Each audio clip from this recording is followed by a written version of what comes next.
Boa noite, irmãos. Graça e paz da parte do nosso Senhor Jesus Cristo. Nós vamos dar continuidade ao tema Graça e Lei. Nós já fizemos a primeira parte. Se você não ouviu o vídeo, então vá lá, abra, veja a primeira parte que nós já preparamos para você. Se também você não fixou, não memorizou aquilo que nós falamos, então vá lá, ouça novamente. É uma oportunidade que você tem agora através da tecnologia de rever aquilo que nós falamos. Nós vamos ler um texto que se encontra na primeira carta de Timóteo, capítulo 1, só 3 versículos, a partir do versículo 8º. Eu vou ler na versão internacional. Abra a sua Bíblia e acompanhe. Diz o seguinte: Sabemos que a lei é boa se alguém a usa de maneira adequada.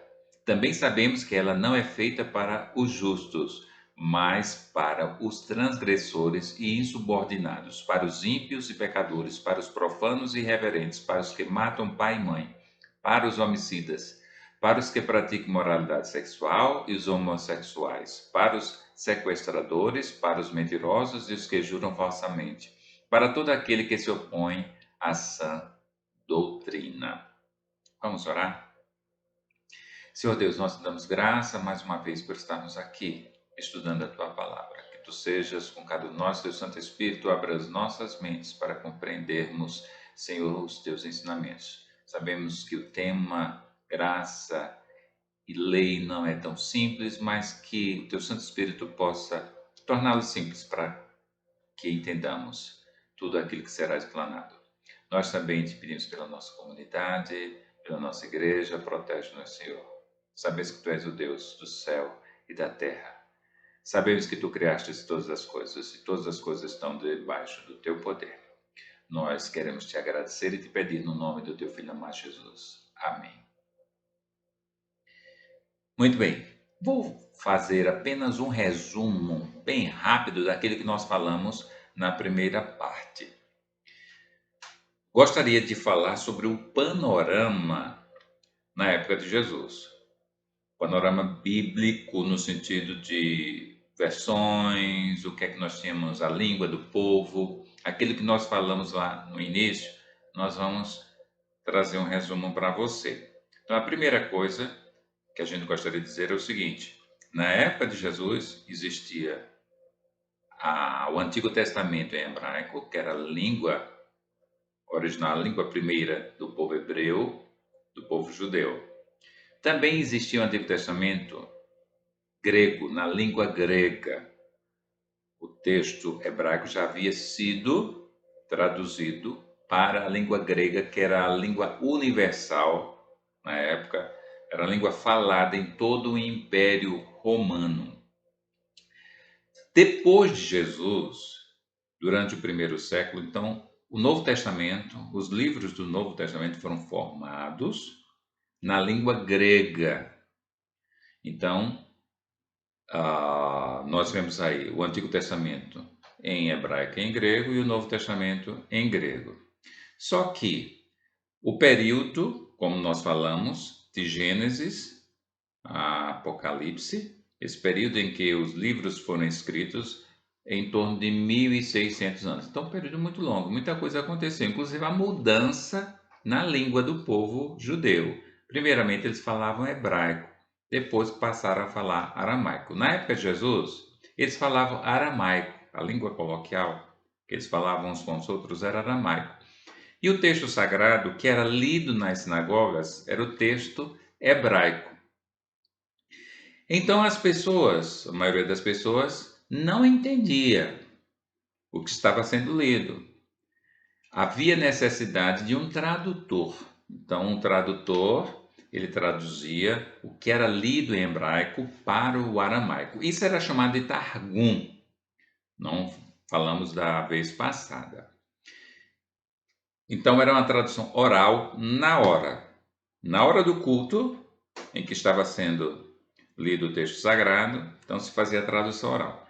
Posteriormente, no século seguinte, no segundo século da era cristã, 100 anos depois de Jesus mais ou menos, isso se tornou escrito. Então a tradução do texto hebraico para o aramaico se tornou escrita, tradução. Agora é interessante que não era uma tradução literal, é o que nós chamamos de paráfrase, ou seja, tem explicações, às vezes um comentário, uma coisazinha, uma coisa a mais, como nós temos na nossa também na nossa Bíblia, na linguagem de hoje, que é também uma paráfrase, não é ao pé da letra. Todas essas versões, traduções, elas são interessantes. Quando a gente compara os textos, a gente aprende mais alguma coisa. Então, por isso que nós falamos no Targum, um dos Targuns, da vez passada, que o texto de Gênesis 6, 5, que fala sobre a salvação de Noé do dilúvio, o Targum, ele acrescenta a palavra misericórdia. Nós vimos que o termo grego para graça é charis. Aparece lá em Gênesis 6, capítulo 5. Então, charis foi traduzido no Targum como graça e misericórdia. E existe um outro que simplesmente traduziu como misericórdia. Então, nós chegamos à conclusão, falamos rapidamente, que quando nós comparamos, estudamos os textos do Antigo Testamento em grego, onde nós encontramos o termo graça 80 vezes, nós chegamos à conclusão de que significa favor, significa misericórdia, significa compaixão, amor. Então, Moisés, assim como José, nós vimos também, falamos alguma coisa, Noé, ele foi salvo do dilúvio, ele não morreu no dilúvio com sua família por conta do favor de Deus, da misericórdia de Deus, do amor de Deus, da compaixão de Deus. Então nós chegamos à conclusão de que charis tem esse significado. Então é um sentimento que surge na pessoa, independentemente da reação, dos procedimentos, daquilo que o outro faz.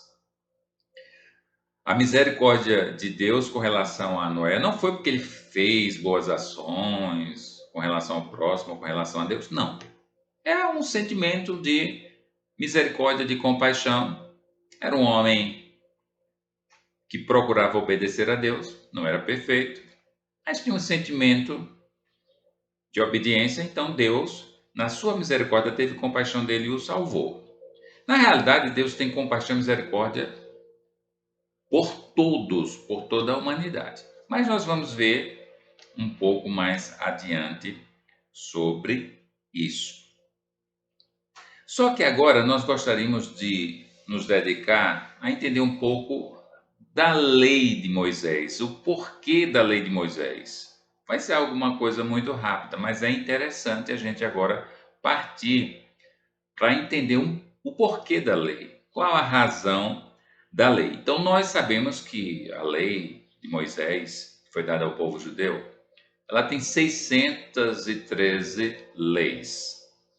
Em torno, se considera isso, 613 leis.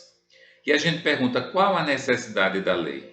Por que foi que Deus deu a lei ao povo? E eu gostaria de fazer uma comparação, uma ilustração.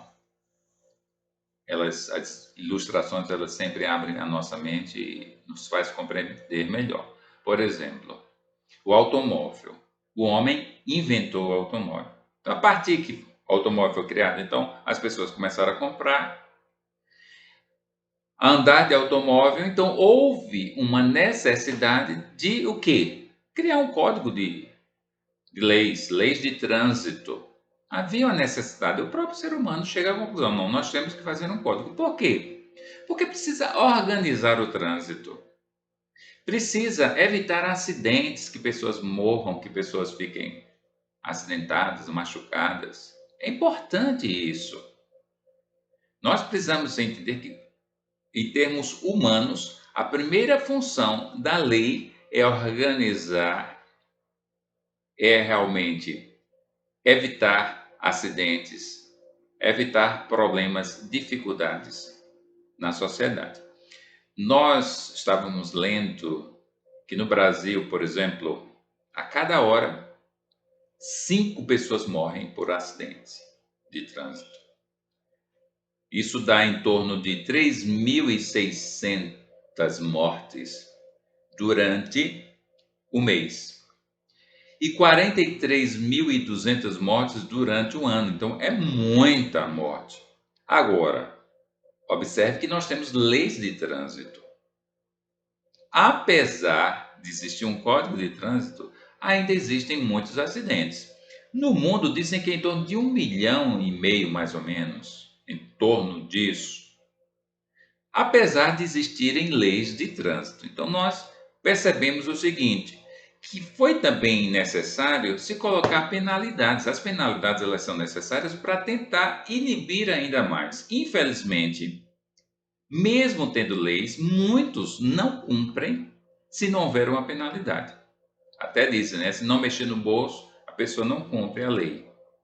Se for uma penalidade muito simples, muito leve, então a pessoa também não cumpre. Infelizmente é um ser humano. Então, a lei ela veio para isso. Então, a lei de Moisés, humanamente falando, ela veio para organizar o povo, para diminuir a criminalidade, para diminuir a transgressão, para diminuir o pecado.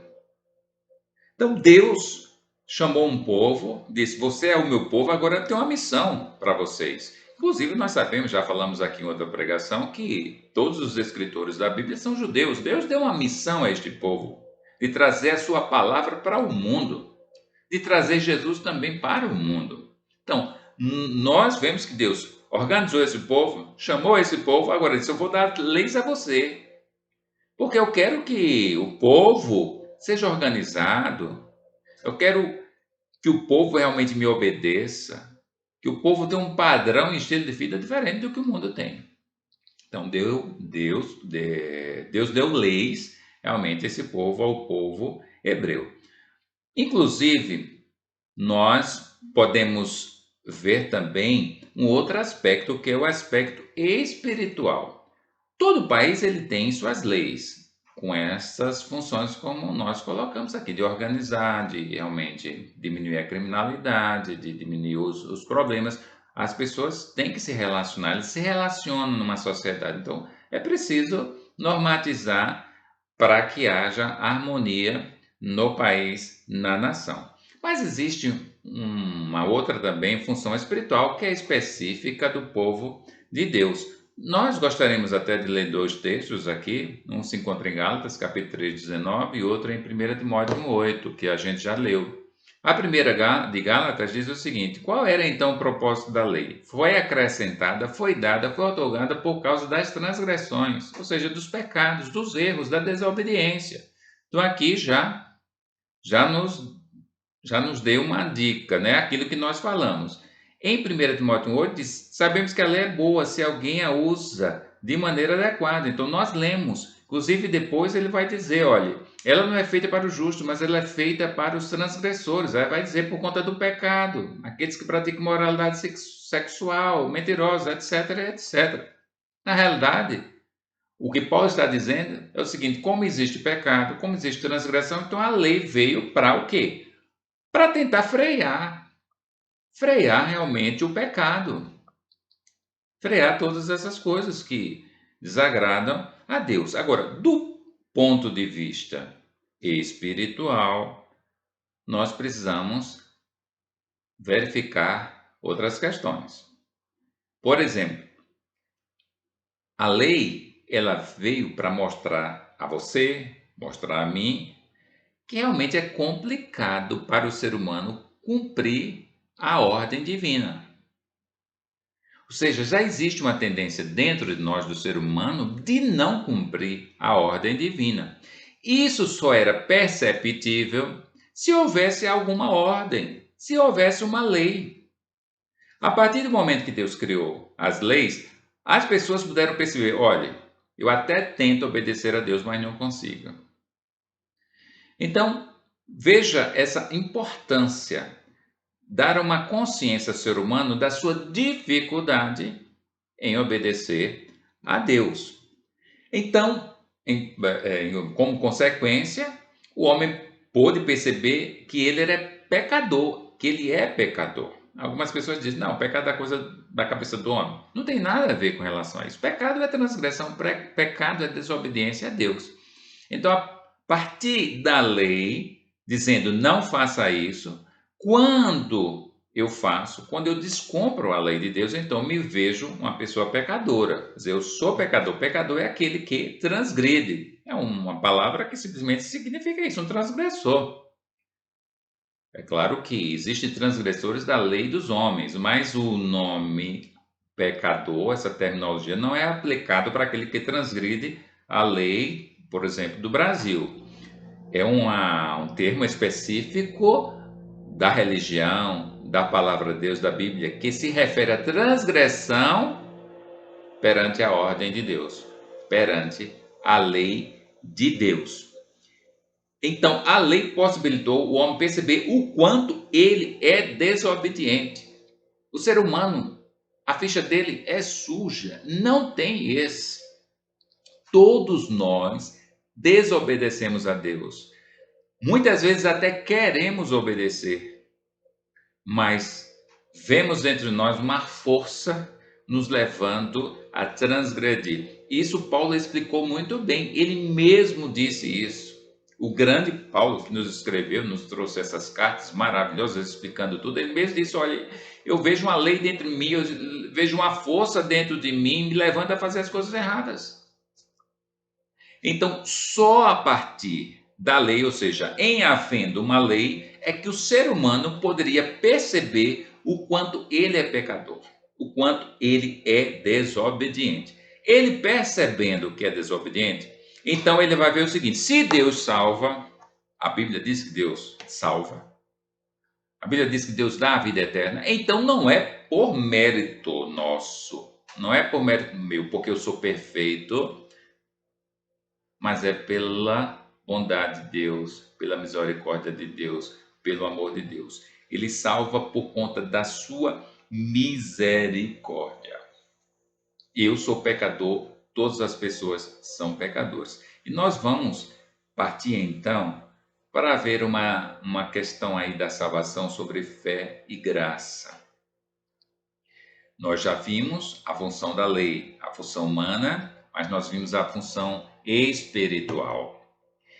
Agora, eu gostaria que você percebesse que verdadeiramente a salvação não acontece por conta do que você é, por conta do que você faz. Entenda a primeira coisa: o seguinte: no céu não pode entrar pessoa desobediente. Então ninguém entraria no céu, porque todos nós somos desobedientes. Deus já está expulsando, já expulsou do céu quem era desobediente, que é Satanás e todos os seus anjos, todos os demônios. A Bíblia diz que eram anjos, então habitavam os céus. Deus expulsou. Satanás quis ser igual a Deus. Desobedece a Deus. Deus expulsou. Então, nós seres humanos desobedientes vamos entrar lá? Não. Então, por aqui, pelo que nós vimos e falamos, ninguém poderia entrar no céu. Mas a Bíblia diz que Deus disse que nós poderemos entrar no céu, que Ele poderá nos salvar. Então, nós vamos perceber que isso pode acontecer, mas pela misericórdia, pelo amor, pela compaixão, pela graça de Deus.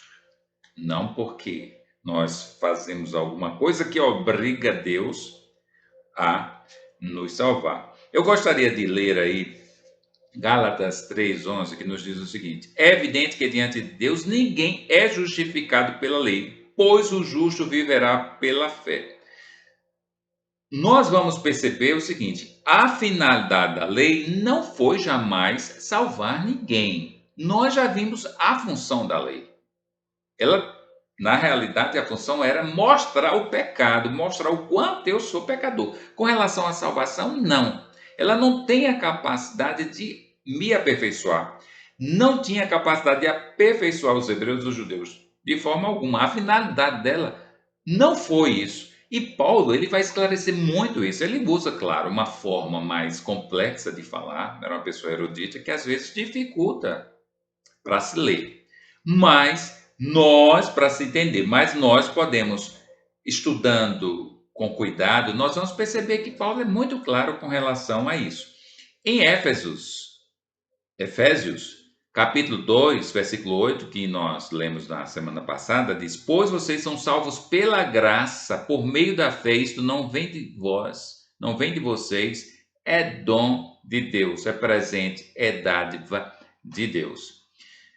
Vemos aí que fé e graça, elas andam juntas. Só que o que Deus exige de nós para nos salvar é a fé.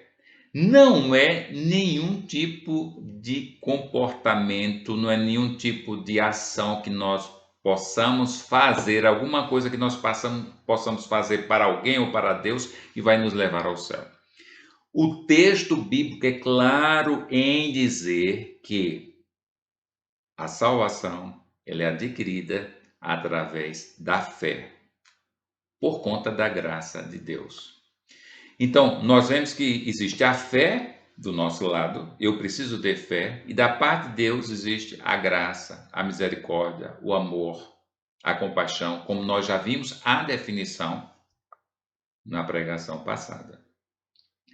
Como a gente poderia ver a fé? Eu posso ilustrar a fé como sendo um pedido de socorro. Eu preciso levantar a mão, eu preciso suplicar a Deus, Senhor, me salve. A compaixão e a misericórdia de Deus é por todo mundo. Nós temos um versículo na Bíblia, João 3,16, que é muito conhecido, alguns chamam de texto áureo da Bíblia, que diz que Deus amou o mundo de tal maneira que deu o seu Filho único, entregou o seu Filho único para morrer na cruz, para salvar todos aqueles que querem.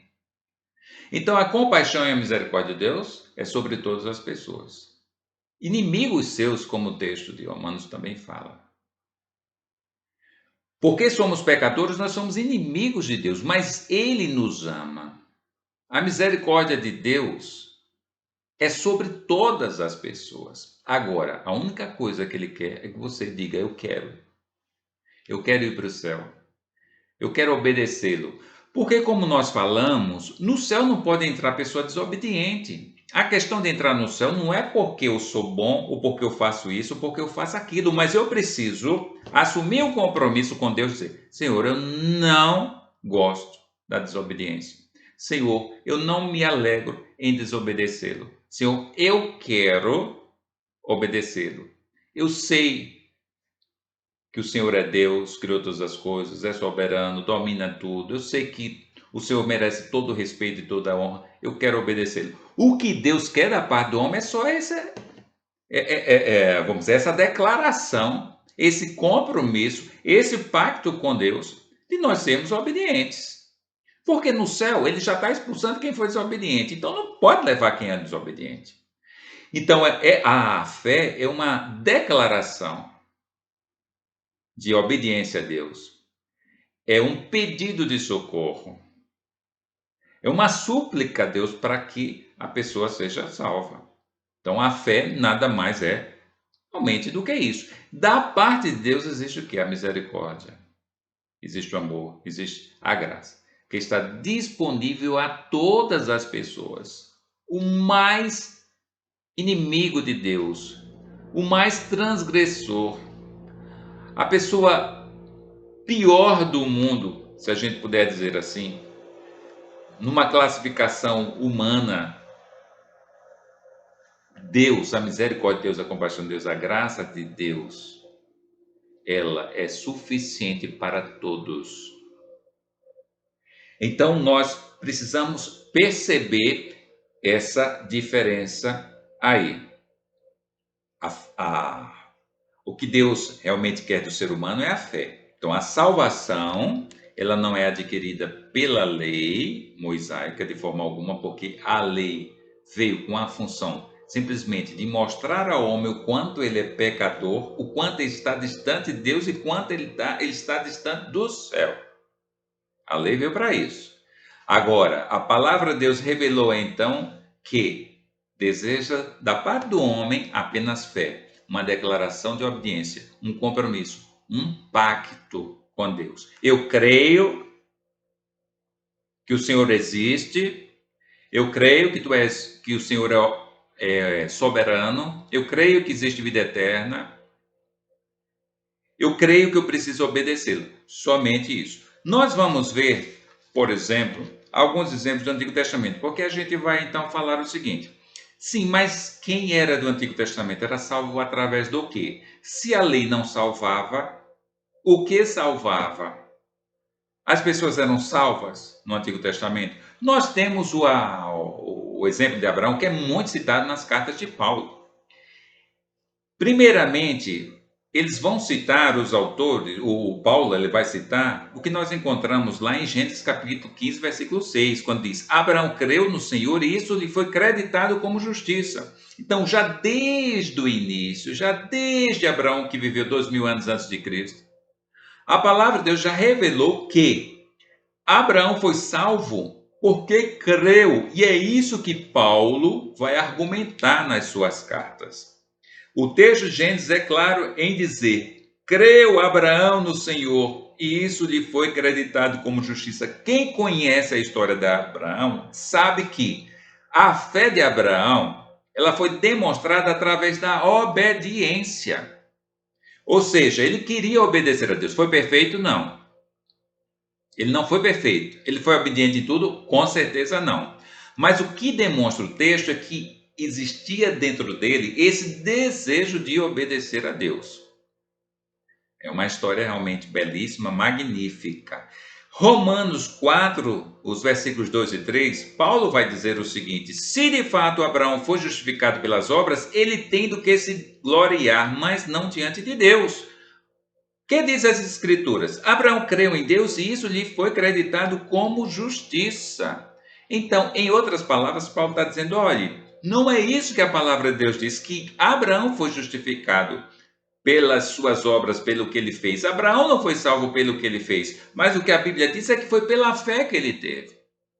Ou seja, pela declaração, pelo compromisso que ele assumiu com Deus, de crer em Deus, de aceitar a Deus como seu Senhor, seu dono. E, portanto, ele estava disposto a obedecer a Deus, ainda que às vezes acontecesse como o apóstolo Paulo disse: queria obedecer, mas não conseguia. Lá em Gálatas, capítulo 3, versículo 9, também Paulo nos diz assim. Gálatas 3,6, primeiro. Considere o exemplo de Abraão. Ele creu em Deus e isso lhe foi creditado como justiça. Nós vimos em Romanos, agora vimos em Gálatas a mesma coisa, Paulo argumentando agora para os Gálatas, que Abraão ele foi salvo pela fé. No versículo 9 do mesmo capítulo de Gálatas, diz assim: os que são da fé são abençoados juntamente com Abraão, um homem de fé. Ou seja, Paulo está dizendo: quem também crê é semelhantemente, igualmente abençoado, salvo, como Abraão. Abraão não foi salvo? Lá no capítulo 11 de Hebreus vai nos falar sobre isso, que ele esperava uma cidade celestial, ele esperava um novo mundo, ele sabia que era peregrino aqui na terra. Ele realmente ganhou a vida eterna através da sua fé. E o texto aqui é claro em dizer que todos aqueles também creem da mesma forma, esses são igualmente abençoados, serão igualmente salvos. Entrarão no reino dos céus. É isso que o texto está dizendo. Então nós tiramos a conclusão de que todos aqueles que creram no Antigo Testamento em Deus, esses foram salvos. Foram salvos pela fé. A lei não tinha função nenhuma de salvar. Nós temos um outro exemplo, agora Davi.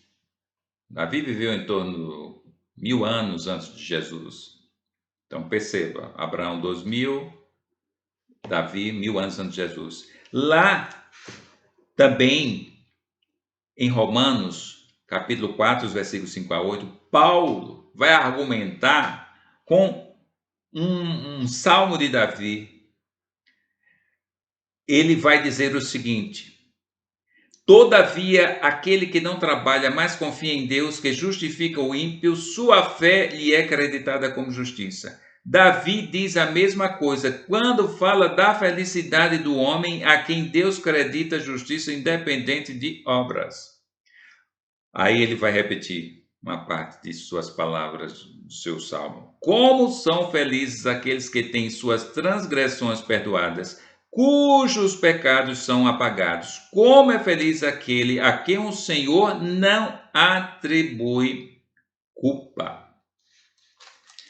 Então, o apóstolo Paulo também vai se referir agora naquilo que cria Davi, que é possível que o homem seja justificado, ou seja, tenha os seus pecados perdoados através da fé. A condição para entrar no céu é ter o perdão.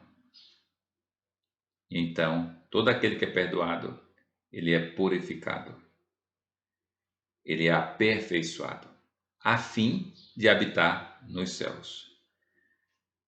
A declaração de salvação, de vida eterna já é dada aqui na terra, quando nós realmente assumimos um compromisso com Deus, de obediência, de fé. Mas é certo que no céu a gente não pode entrar com esse corpo. No céu a gente não pode entrar com pecado.